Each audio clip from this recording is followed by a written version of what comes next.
स्वदेशी राजा की वकालत करने वाला, देश के भीतर पुनः स्वतंत्रता के लिए प्राण फूंकने वाला एक ही व्यक्ति दिखाई देता है, उसका नाम दयानंद सरस्वती है।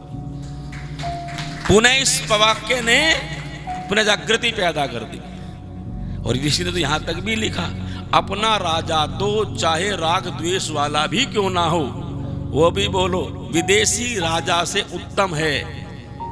और इस पंक्ति ने फिर पुनः जागृति पैदा कर दी। तब इस पंक्ति को लेके कहा था लोकमान्य तिलक ने, स्वतंत्रता मेरा जन्मसिद्ध अधिकार है। 1905 में बंग हुआ।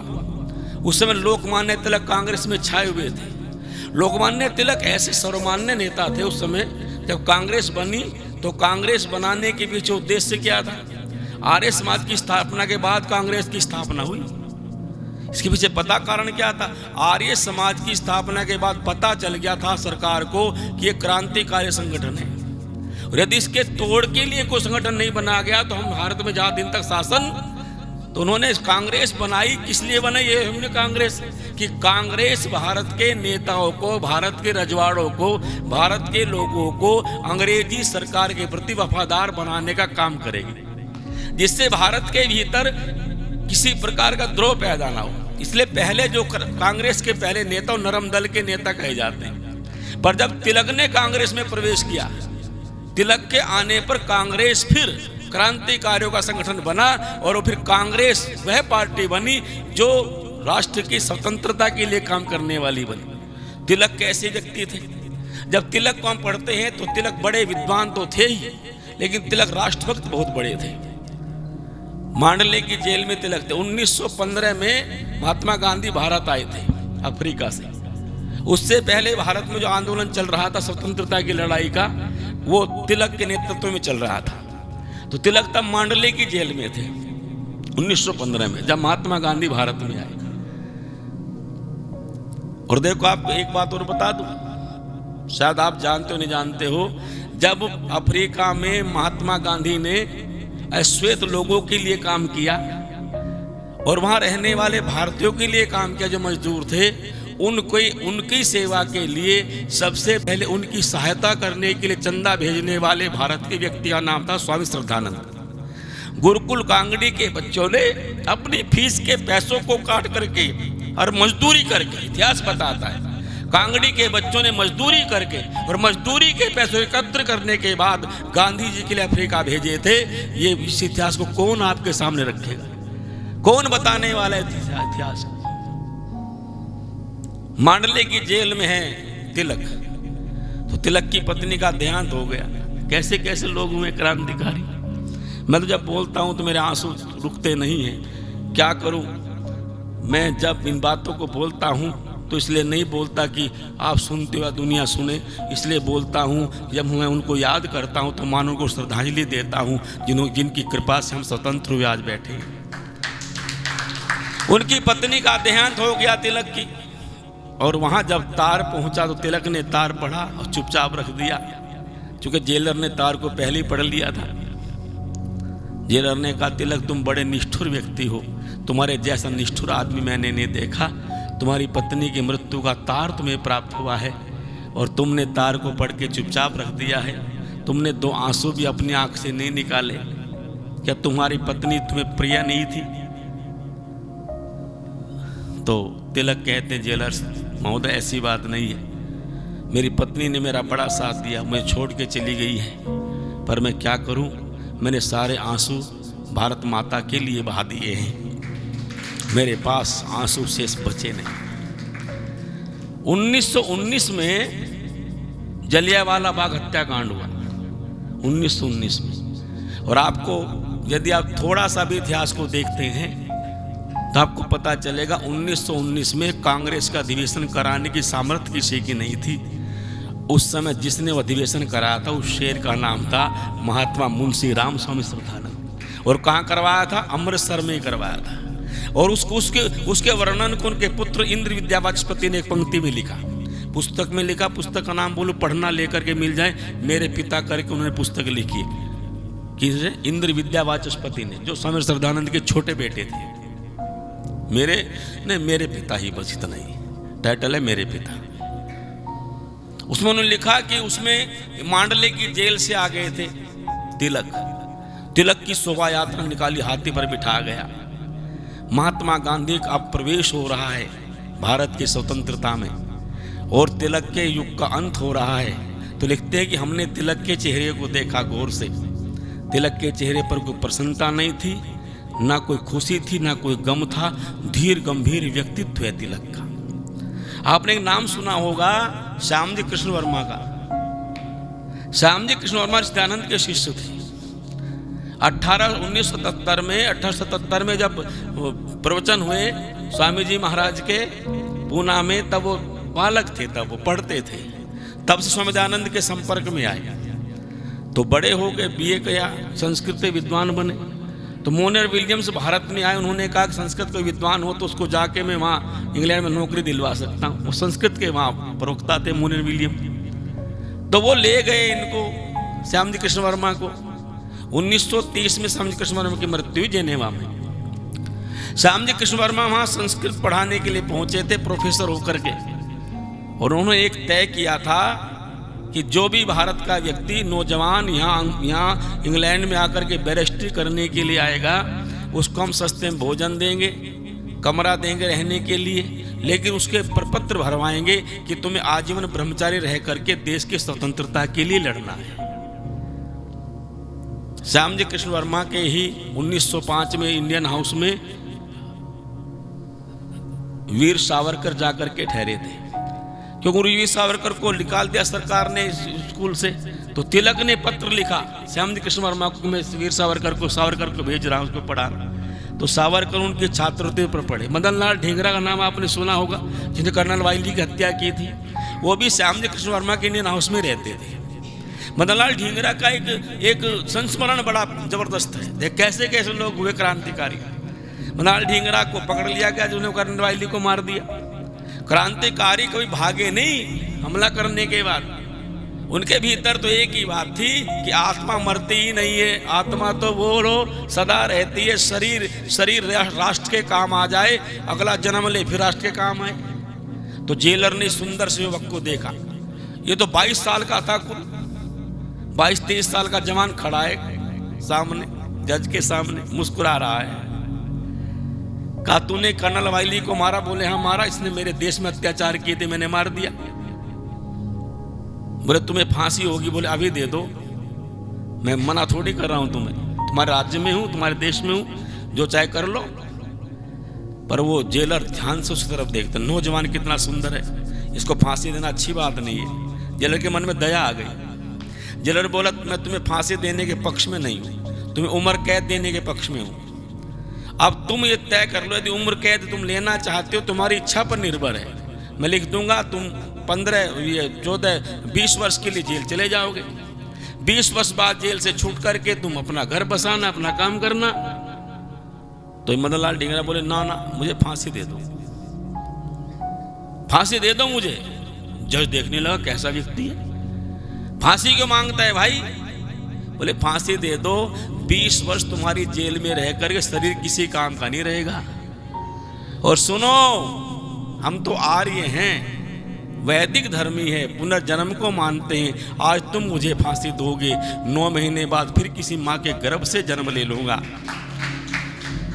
और 20 साल बाद तो 20 साल का जवान होकर के तुम्हारी छाती पर मुंह धलने का काम करूंगा। ऐसे क्रांतिकारी देश आ गए।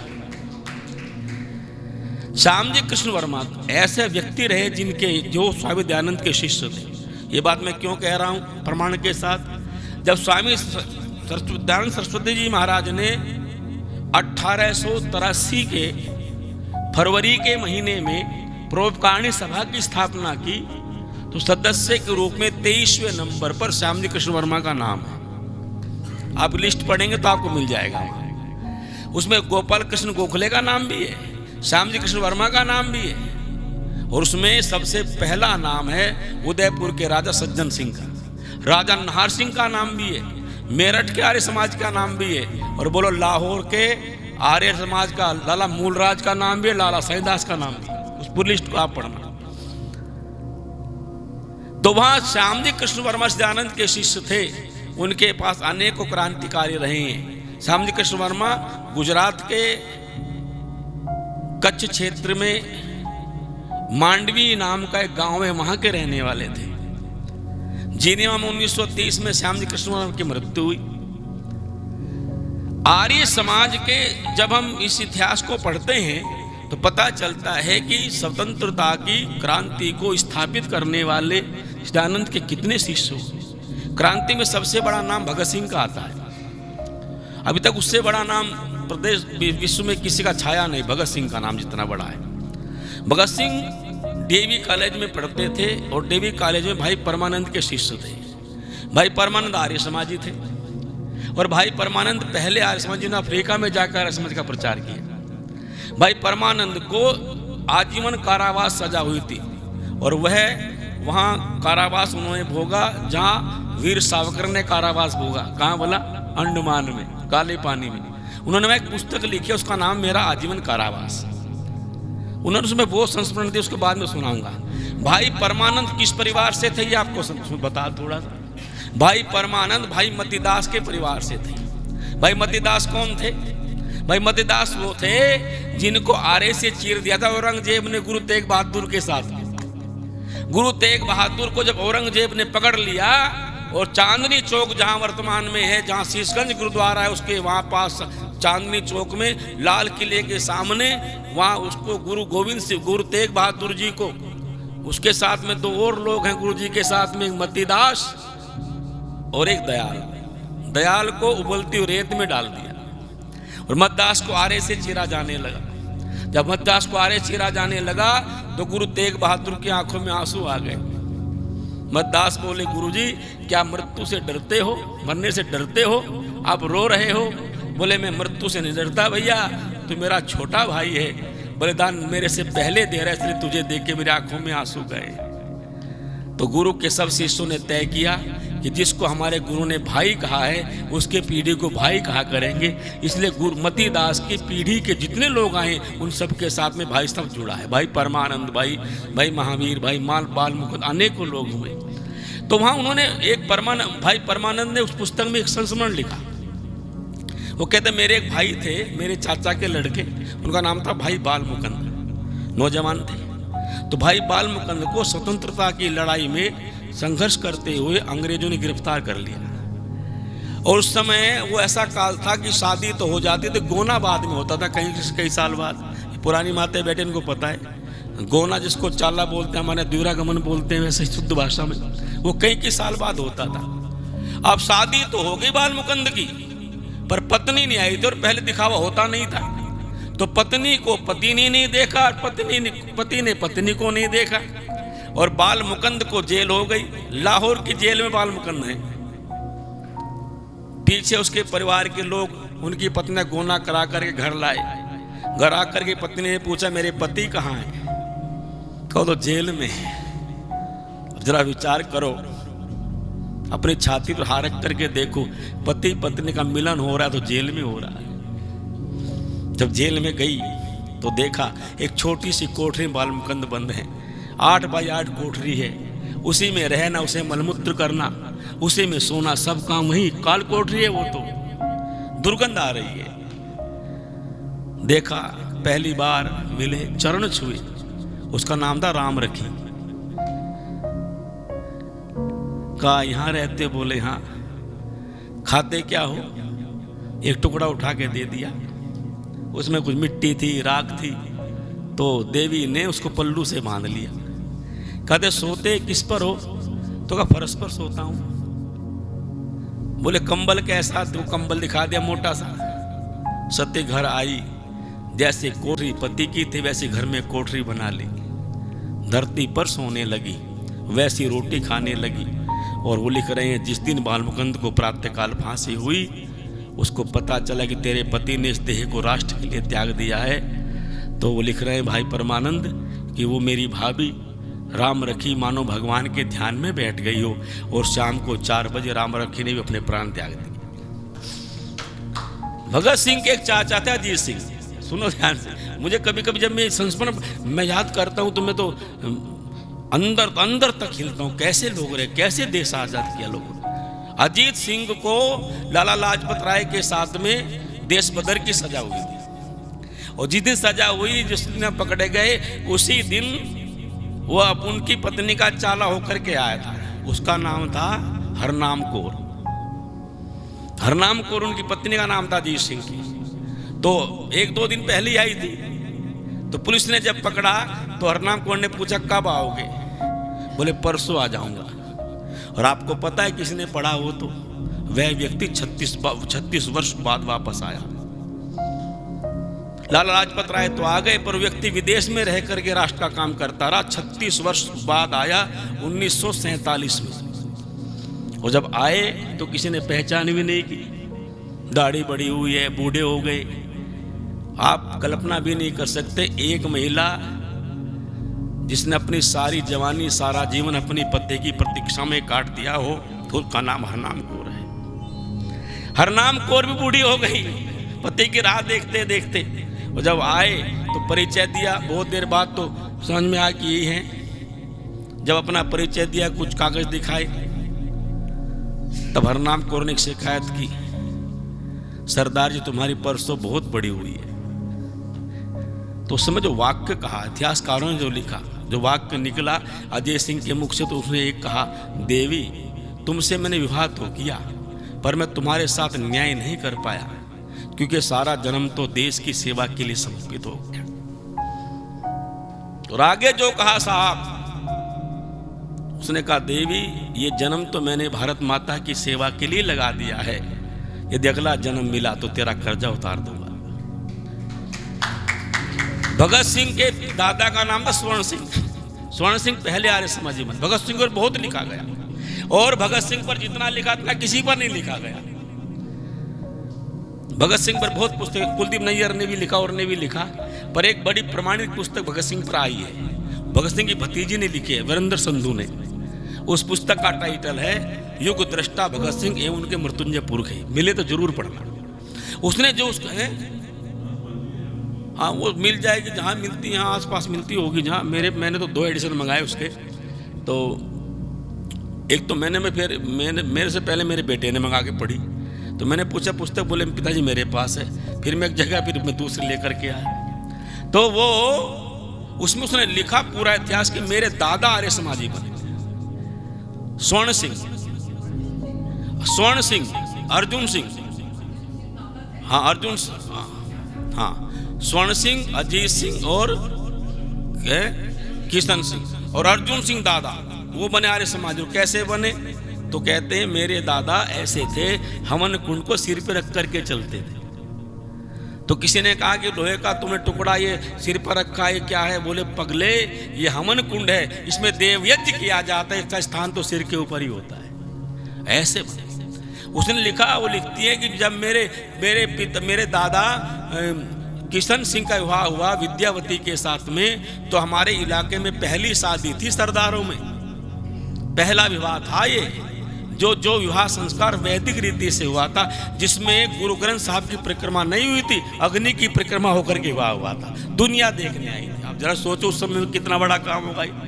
उस समय में जब आर्य समाज के विवाह को होने नहीं देता था, आर्य समाज विवाह होना ऐसा था जी बहुत बड़ा काम हो गया। जैसे आजकल तो हो जाता है, क्योंकि पंडित लोग ये कहते थे यदि आर्य समाज के फेरे कराओगे तो तुम्हारी बेटी विधवा हो जाएगी।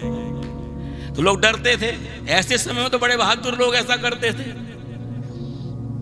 वहां भगत सिंह का जन्म हुआ, और भगत सिंह ने जब सैंडर्स को मार दिया, जब हम पढ़ते इतिहास को तो थोड़ा थोड़ा सा उसको, कितना बड़ा इतिहास है, हम तो लगातार सुने तब भी बचे रहता है। इतना बड़ा इतिहास, कितने लोग मरे, कितने लोग क्रांतिकारी हुए।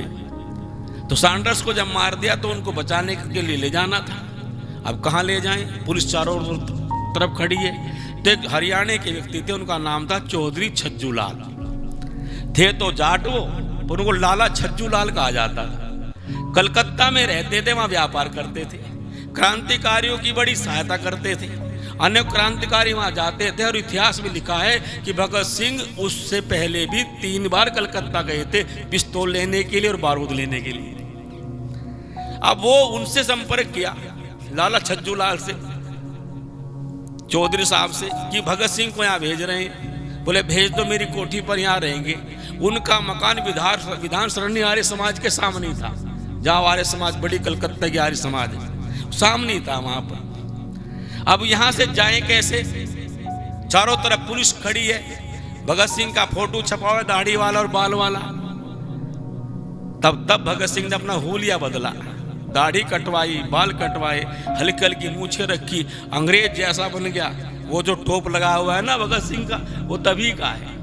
और लेके कौन जाए, कैसे लोग रहे होंगे। भगवत शरण वोहरा की पत्नी, जिसका नाम था दुर्गा भाभी, जिसको कहते दुर्गा देवी, उनको पत्नी बना। छोटा सा बेटा 5 साल का सचिन सान्याल वो गोद में लिया। और जब वो एक बात तो ऐसी लिखी, बड़ी मार्मिक बात है। तांगे में बैठे जा रहे लाहौर से ट्रेन की तरफ, तो तांगे में बैठे और वो गोद में लिए बैठे है सचिन सान्याल को। भगत सिंह और दोनों बैठे, और बक्सा लिए सुखदेव बैठा, उन्होंने नौकर बना हुआ, और स्टेशन की तरफ जा रहे हैं। उधर से साइकिल पर भगवत शरण वोहरा आ गए, और बेटे ने पिता की तरफ देखा, और पिता कहना चाह रहा है बेटा, पी सब निकला था मुंह से। दुर्गावती ने मुंह पर हाथ धर दिया, कुछ सुन ना ले। कहां तक ले गई उसको? कलकत्ते तक। 3 महीने भगत सिंह कलकत्ते में रहे, 3 महीने। अब वो मैं क्यों सुना रहा हूं इस बात को? इसलिए कि जब छज्जू मल के यहां रहे तो वहां पुलिस का ज्यादा आना जाना हो गया, तो फिर भगत सिंह को आर्य समाज मंदिर में ठहराया गया। आर्य समाज में भगत सिंह रहे 3 महीना। जब वहां से चलने लगे तो अपना थाली लोटा वहां के तुलसी नाम के सेवक को दे करके आए, और ये कहा, सुनो, ये आर्य समाज तो मेरी माँ है, चूंकि मुझे प्रेरणा मिली तो सच्चिदानंद से प्राप्त हुई है, और ये लोटा थाली मेरी यहाँ रखी है, इसमें जब भी कोई राष्ट्रभक्त आर्य समाज में आए, कोई विद्वान है, उसको भोजन कराना, उसको भोजन कराना है।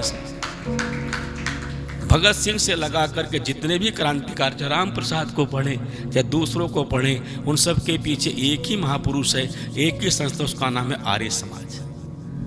आर्य समाज सच्चिदानंद से जब एक वायसराय ने कहा, स्वामी जी आपको हमारे राज्य में कोई समस्या तो नहीं है, आप पूजा पद्धति ठीक कर लेते हो, व्याख्यान ठीक कर लेते हो? बोले हाँ, कोई दिक्कत नहीं है। तो फिर भगवान से प्रार्थना किया करो कि हमारा राज्य भारत में सदा बना रहे।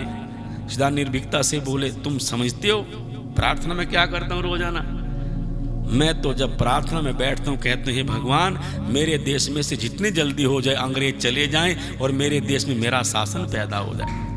उस व्यक्ति ने लिखा पत्र विक्टोरिया को कि अब भारत में ज्यादा दिन तक हमारा शासन नहीं रहेगा, बागी साधु पैदा हो गया है, इसका क्या किया जाए? तो उन्हें स्थान मिला, जोधपुर के एक व्यक्ति मिला उनको, उसका नाम था सर प्रताप सिंह। प्रताप सिंह को सर की उपाधि दी, और षड्यंत्र रच करके 4.5 महीने के उस कालखंड में ऋषि को समाप्त कर दिया गया। ऋषि की हत्या कोई सामान्य हत्या नहीं, वो तो एक राजनीतिक हत्या। इसलिए याद रखना, यदि पूरे इतिहास को पढ़े देखें तो पता चलता है इस राष्ट्र के लिए सार्वधिक बलिदान करने वाले यदि कोई व्यक्ति थे तो आर्य समाज से प्रेरित होकर के बलिदान देने वाले थे। ये इतिहास बहुत बड़ा है, ना आप सुनने में थकोगे ना मैं कहने में थकूंगा। 1-2 बलिदान नहीं हुआ है, इसलिए किसी ने लिखा था, आज़ादी का इतिहास नहीं नीली सही लिख पाती है, इसको लिखने के लिए खून की नदी बहाई जाती है। ये सामान्य इतिहास नहीं है भारत की आज़ादी का। 7,35,000 से ज़्यादा लोग तो फांसी पर चढ़े हैं 57 से लगा करके 47 तक, और ये हम नहीं कह रहे, गजट में लिखा हुआ जो अंग्रेजों ने लिखा। उसके अलावा जिनकी लिखती में गिनती नहीं कितने होंगे। गांव के गांव नष्ट कर दिए गए, जला दिए गए, तब आज़ादी मिली है बंधु। उस आज़ादी के आधार पर देश स्वतंत्र हुआ है। पर आज चारों ओर कितने खतरे, ईसाईकरण हो रहा है, इस्लामीकरण हो रहा है, तन सर से जुदा करने तक की, तन से जुदा करने तक की बातें चल रही, विघटन हो रहा है। ये सारे विघटन में आर्य समाज की और बड़ी भूमिका है। आओ हम सब मिलकर के संकल्प धारण करें कि जिस राष्ट्र के लिए हमारे पूर्वजों ने बलिदान दिया है, उस स्वतंत्रता को बनाए रखने के लिए जिसके भीतर जितनी शक्ति सामर्थ्य है उतना काम करेंगे। सबका धन्यवाद। ओम शांति शांति।